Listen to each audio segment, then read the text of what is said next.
Irmãos, vamos abrir a palavra de Deus no Salmo de número 26. Salmo 26, vou fazer a leitura desse salmo. É um salmo curto, de 12 versículos, diz a palavra do Senhor. Faz-me justiça, Senhor, pois tenho andado na minha integridade, e confio no Senhor sem vacilar. Examine-me, Senhor, e prova-me, sonda-me o coração e os pensamentos, pois a tua benignidade tenho-a perante os olhos e tenho andado na tua verdade. Não me tenho assentado com homens falsos e com os dissimuladores não me associo. Aborreço a súcia de malfeitores e com os ímpios não me assento. Lavo as mãos na inocência e assim andarei, Senhor, ao redor do teu altar, para entoar com voz altos louvores e proclamar as tuas maravilhas todas. Eu amo, Senhor, a habitação de tua casa e o lugar onde tua glória assiste. Não colhas a minha alma com a dos pecadores, nem a minha vida com a dos homens sanguinários, em cujas mãos há crimes e cuja destra está cheia de subornos. Quanto a mim, porém, ando na minha integridade. Livra-me e tem compaixão de mim. O meu pé está firme em terreno plano, nas congregações bendirei ao Senhor. Irmãos, como vocês sabem, todos nós transmitimos para os outros uma imagem. As pessoas têm uma imagem de você. Elas podem dizer que você é uma pessoa alegre, podem dizer que você é tímido, podem dizer que você é uma pessoa que não é confiável, podem dizer uma série de coisas, e muitas das coisas que as pessoas dizem a respeito de nós nos fazem mal, mas é a imagem que nós transmitimos. E eu quero aqui fazer fofoca sobre o reverendo Miguel, tá bom? Deixa eu contar duas coisas dele logo aqui para vocês. Dois momentos específicos. Primeiro, conheço Miguel desculpa falar Miguel, mas é na intimidade. Há muito tempo, eu criança e ele já adulto, né?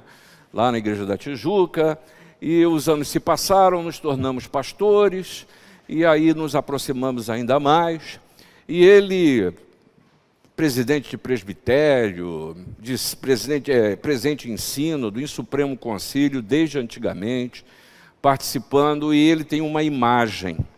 E essa imagem eu posso dizer como é que ela foi construída. Certa vez, nós dois fazíamos parte de uma executiva do presbitério e nós discordamos. E eu subi a minha voz, e ele subiu a dele. E eu subi a minha voz, e ele subiu a dele. E começamos a gritar um com o outro. E falando, e eu já estava destampando quase. E aí tratamos do assunto, eu calei a minha boca e estou olhando para ele. Acabamos, orou-se a reunião, os presbitérios, quando eu estou indo embora, com a raiva dele, irmãos. Ele me chega no final da reunião e fala, não, espera aí. Uma coisa é o assunto, outra coisa é a pessoa. E veio, e me abraçou e me beijou. Rapaz, eu fiquei com mais raiva ainda.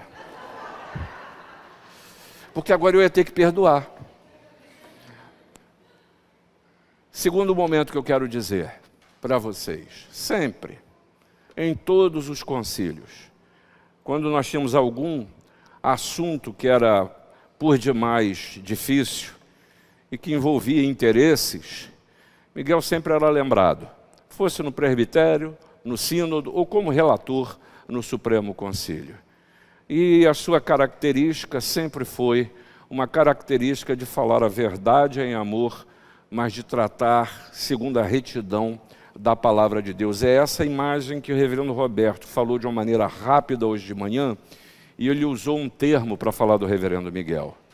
Ele falou que o reverendo Miguel é um homem íntegro. Íntegro. Qual é a imagem que eu estou transparecendo para as pessoas? Que testemunho eu dou do Evangelho? Que testemunho eu dou? Claro, essa pregação não é a pregação reverendo Miguel, capítulo 3, versículo 9. Nem ele é o foco disso, mas eu quero trazer isso porque mais do que nunca, hoje é um tempo da gente pensar em integridade. Um tempo em que nós somos mais do que nunca tentados e ocupamos o jornal, ocupamos a televisão, com notícias que dizem dos evangélicos, dos protestantes, dos bíblias, e as acusações sempre são por falta de integridade. Integridade virou um tema no mundo corporativo. Presbítero Fábio Aragão, o seu trabalho, seu exercício da sua profissão é exatamente nesta área, que o nome bonito é compliance, que diz: é a necessidade que os homens têm de estabelecer regras e padrões para que as pessoas sejam minimamente íntegras. E é curioso que nós temos nesse Salmo de número 26, trazido por Davi, um manual de integridade, que na verdade é a grande mensagem que Jesus veio nos trazer. Com esta alma dividida pelo pecado que o Senhor quer reintegrar. E em Cristo, a divisão que há na nossa existência, ela acaba, porque o Senhor deseja que nós vivemos uma vida que seja inteira, que seja íntegra, que a nossa vida não seja vivida em partes, que a imagem que eu transmita não dependa do lugar em que eu estou, que eu possa ser reconhecido e você reconhecido e reconhecida pelo que você é, um homem, uma mulher que é servo e temente ao Senhor. Veja só, esse Salmo de número 26 é um apelo do justo, é uma súplica, e curiosamente é uma súplica, mas que não tem um objetivo, não tem um mau objetivo, um mal específico a suplicar. É uma súplica contra a conjuntura, contra os desafios e tentações, contra as provações, contra a desconstrução que pressiona. A desconstrução que nos faz relativizar valores que precisam ser os fundamentos da nossa existência. Quando a gente fala em fé em Cristo Jesus, isso tem decorrências que são decorrências internas, mas que elas precisam refletir na forma em que eu sou, na maneira que eu falo, na minha conduta, onde quer que eu esteja. E Davi nos fala que as pressões do tempo, muitas vezes, podem nos tentar, mas nós não podemos cair, porque maior é o que está em nós do que o que está no mundo. Por isso, a oração que eu gostaria que você fizesse, ao olhar este salmo, é a seguinte: eu lutarei pela minha integridade. Eu lutarei, apesar das circunstâncias da vida, eu lutarei pela minha integridade.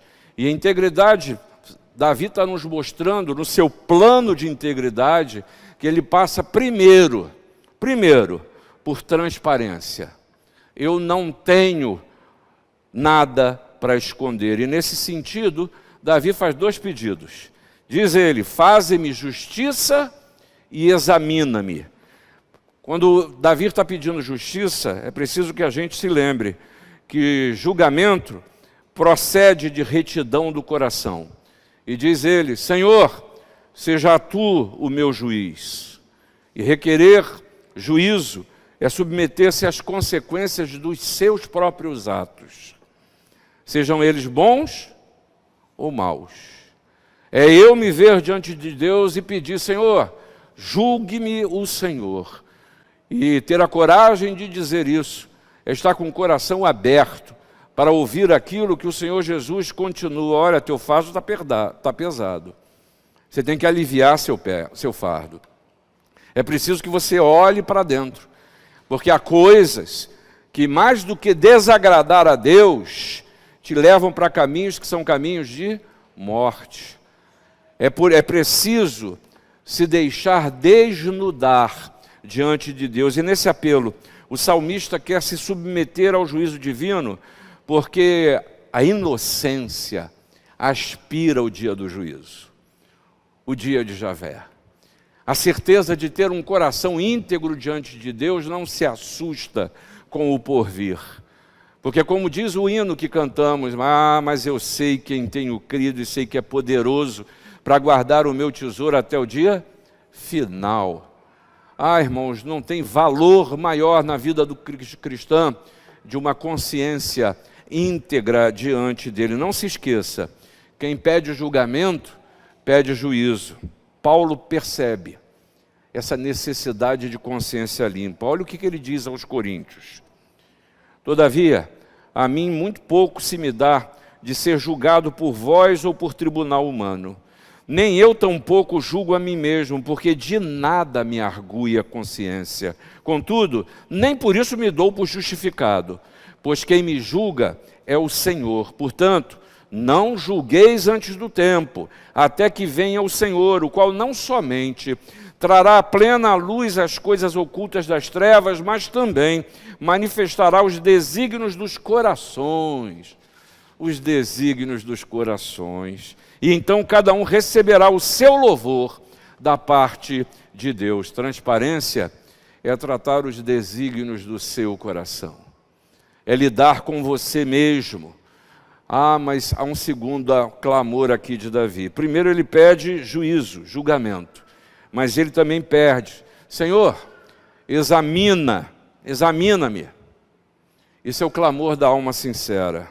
Porque exame depura, esclarece, faz conhecer, revela. E aí é curioso você pensar que o desejo de ser desnudado pelo exame de Deus, ele envolve duas coisas. A primeira parte você conhece muito bem, esse texto fala sobre isso logo no versículo 2, que é Deus lhe perscrutar, é Deus olhar para o seu interior. Por isso aqui neste salmo, assim como o Salmo 139, o salmista diz: Senhor, sonda-me e conhece o meu coração. É o pedido para que Deus olhe para o meu interior e veja se há em mim algum caminho mau, porque a vida pode nos fazer perder a sensibilidade. Quando eu briguei com Miguel, eu não queria saber de perdão, queria esganar ele, porque a gente perde a sensibilidade. As nossas emoções, elas nos traem. A nossa visão curta da vida nos faz ver coisas que são verdadeiros fantasmas, que a existência não é assim. Por isso, o Senhor precisa nos sondar. Por isso eu preciso abrir o meu coração de forma transparente, e mais do que deixar Deus fazer, porque Ele pode e Ele o faz, é eu ter a humildade de reconhecer que eu preciso, porque a minha visão, ela é pequena, eu não sei de todas as coisas. Jeremias, eu já contei isso para vocês, ele dizia uma coisa interessante ao falar do juízo de Deus. Muitas vezes a gente pede para Deus: Senhor, faz justiça. Mas a gente usa a palavra errada. Nós usamos justiça no sentido de vingança, né? Senhor, faz justiça para a minha causa. Mas a gente não pode se esquecer que a justiça olha para os dois lados. E pode-se acontecer que no meu pedido de justiça, Deus vai precisar tratar a quem? É a mim mesmo. É a mim mesmo.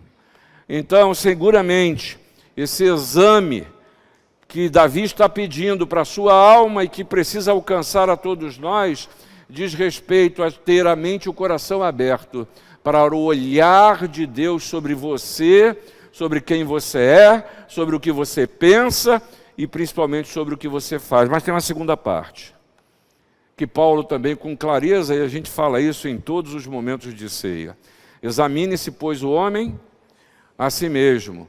Irmãos, o autoexame permite que a gente se coloque no correto lugar.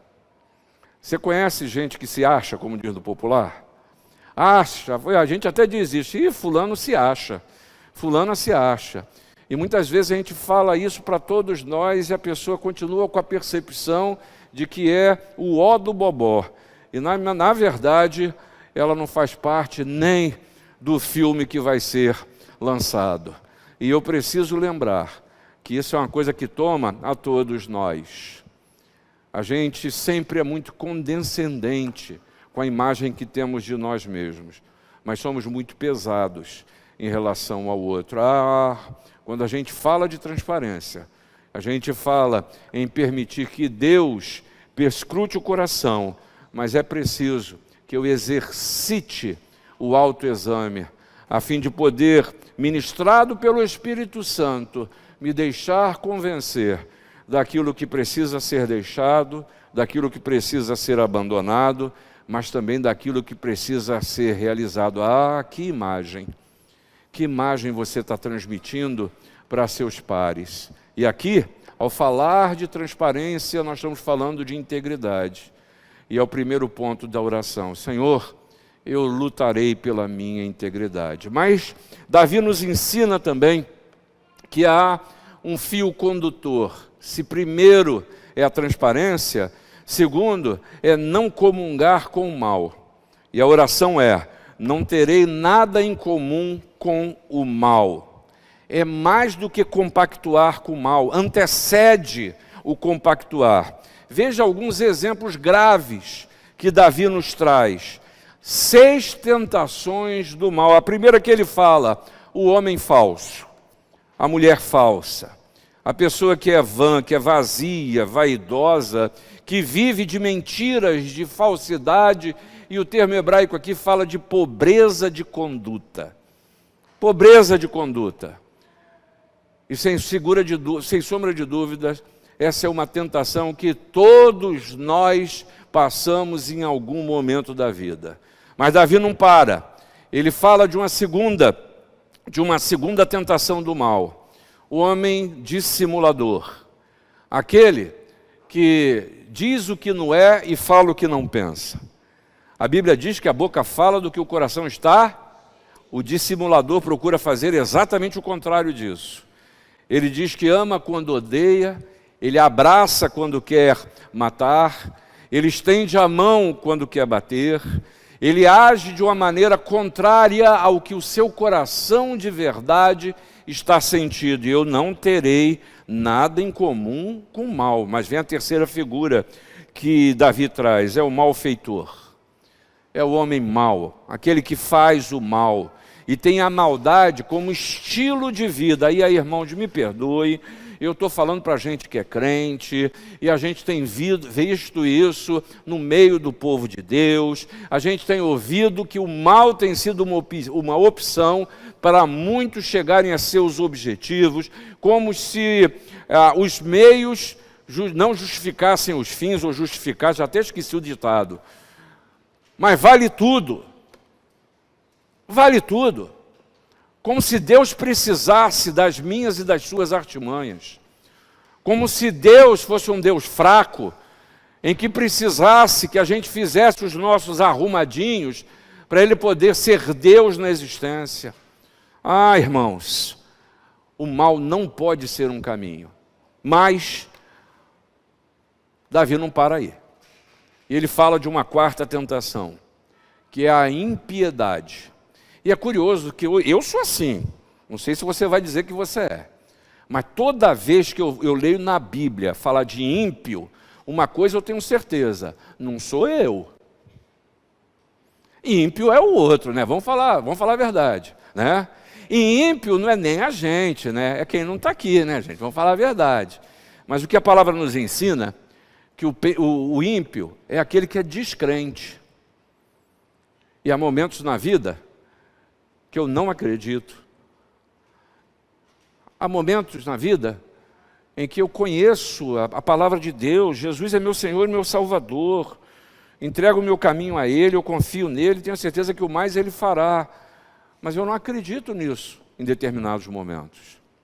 E aí, a minha ação, a minha maneira de ser, revela a minha impiedade.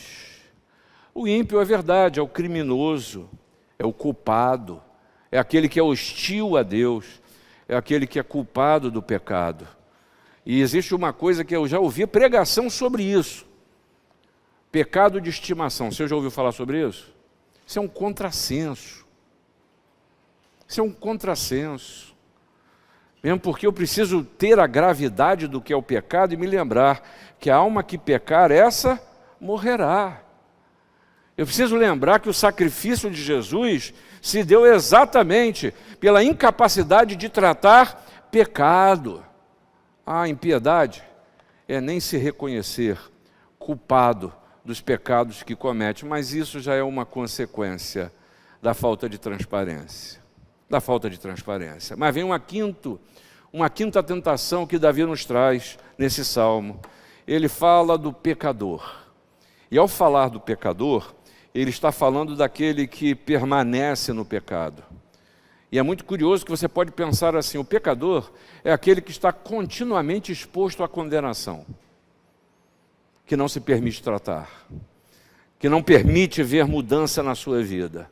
Mas o sexto e último é o pior deles. A tentação que Davi fala é do homem que é sanguinário, é daquele que tem gosto de sangue na boca, é o violento, é aquele que até dentro do universo religioso hoje diz que matar é uma possibilidade, que a gente precisa pagar e vingar o mal que nos é feito.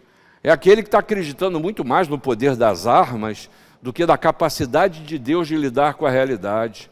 É aquele que vê a opção da violência como um caminho a seguir. Mas o que Davi está nos ensinando e nos dizendo, que não é este o modelo. Não é esta a opção de vida. A maldade não pode ser uma possibilidade. E é por isso que Paulo nos chama a atenção, dizendo, abstenham-se de toda forma do mal, e mais do que isso, não vos conformeis com essa é a linguagem desse tempo. A maldade como instrumento, mas isso não pode pertencer àquele que segue ao Senhor Jesus. Integridade. Integridade é perfeição, é estar pleno, é estar completo e é inocência também. É simplicidade. Por isso que o versículo 6 nos ensina a lavar as mãos na inocência. Eu quero que você se lembre disso. Porque quando a gente fala em lavar as mãos, a figura que fica gravada em todos nós é a figura de quem? Pilatos. De Pilatos. Mas não é seguir o exemplo de Pilatos, que o seu lavar as mãos era uma omissão condescendente. Era calar quando é a hora de você falar. É admitir diante de todos que precisa ser tratado. É dizer, como você disse várias vezes, com seriedade bíblica, mas você contrariava as pessoas que estavam em volta. Por quê? Porque o objetivo é a seriedade com a palavra. É dizer o que Deus falaria, porque quantos exemplos Jesus nos dá. Os enfrentamentos que ele teve com fariseus, com saduceus, com escribas, com herodianos e tanta gente que precisava ouvir a verdade. São enfrentamentos. E a ideia de lavar as mãos é aquela que o salmista nos mostra, dizendo que o que é limpo de mãos e puro de coração, que não entrega a sua alma à falsidade, nem jura dolosamente, esse vê a face do Senhor no Salmo 24. Mais do que o desejo de não estar no meio do mal, é não ser achado por Deus em maldade. É isso que diz o versículo 9.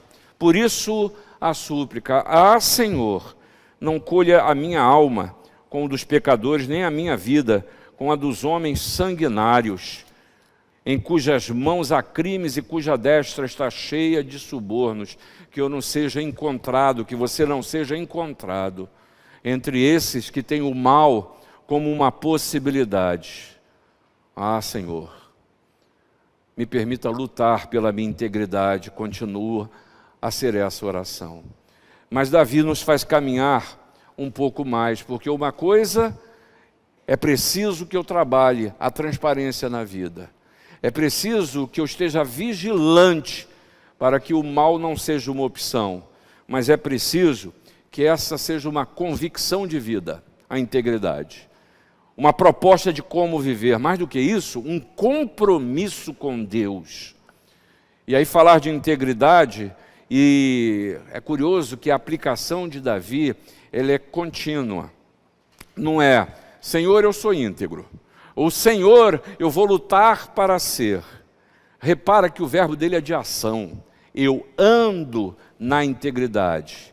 Não é dizer, é viver, é permanecer, porque ser íntegro é manter-se leal a Deus. E ele não para aí como proposta de vida. A sua integridade é fruto de humildade. E ele continua a pedir no Salmo: Senhor, tem compaixão de mim, porque ao falar de transparência, o Senhor sabe que há portas na minha existência que são difíceis de ser abertas. Há coisas na minha vida que eu tenho lutado, às vezes por ano, às vezes por toda a vida, que precisam ser tratadas. Mas a oração é: Senhor, tem compaixão de mim. Sabe o que isso quer dizer? Isso é uma confissão da incapacidade de passar sem a ajuda do Senhor Jesus. Vinde a mim, todos vós, que não estão aguentando com peso, e eu alivio. Vinde a mim, você que precisa, você que se percebe incompleto. Não utilize caminhos que não vão trazer vida. Vinde a mim, vinde a mim. Mas a terceira coisa que Davi nos mostra é que essa ida ao Senhor, uma proposta de vida, que tem como base a integridade, como alicerce a humildade, isso gera, sabe o quê? É confiança e certeza. Porque ninguém implora nem confia em vão. O faz pela fé. Pela fé. E aí, irmãos, desculpa. A fé, ela para ser verdadeira, ela é tangível nas nossas ações, atitudes e na forma como a gente pensa. A fé não é alguma coisa de fora que eu compro meio quilo, o que eu ganho a cada domingo que eu venho à igreja. A fé é alguma coisa que é vivencial. E é vivencial nas suas experiências, no seu dia a dia. Nas situações em que você está e nas situações que você enfrenta. Mas não foi isso que Jesus atacou? Uma fé que é ritualística? Uma fé que acreditava no templo, mas desprezava as pessoas? Uma fé que não vivia nem a lei que se dizia crer e respeitar. Não foi isso que Jesus veio vencer? E fazer tudo novo. Esse modelo não dá mais. O modelo é novo, é outro modelo, um novo mandamento vos dou, que vos ameis uns aos outros. Mas finalmente, e para concluir tudo isso, Davi faz questão de falar em louvor a Deus, que é reconhecer o que Deus fez, faz e tem feito. O deleite que se sente por estar plenamente certo da presença de Deus e de estar vivendo como templo do Espírito Santo, a casa de Deus, que é a sua vida. É a certeza de que você não precisa nem ir aonde quer que seja, porque o Espírito Santo habita em você. Você é o templo do Espírito Santo. E aí, meu apelo a você é que você possa dizer: Senhor, eu lutarei pela minha integridade. Mas para dizer isso, eu acho que alguns de nós, e não estou acusando ninguém, estou olhando para mim, precisam fazer uma faxina no templo do Espírito Santo. Precisam dar uma limpada na casa. Sempre temos que fazê-lo. Sempre, todos nós. Sempre há algo a ser tratado diante de Deus. O escritor de Provérbios nos diz: sobre tudo que se deve guardar, guarda o coração, porque dele procedem as fontes da vida.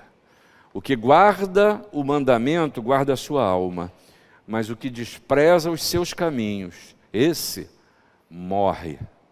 Lute pela sua integridade e que Deus nos abençoe.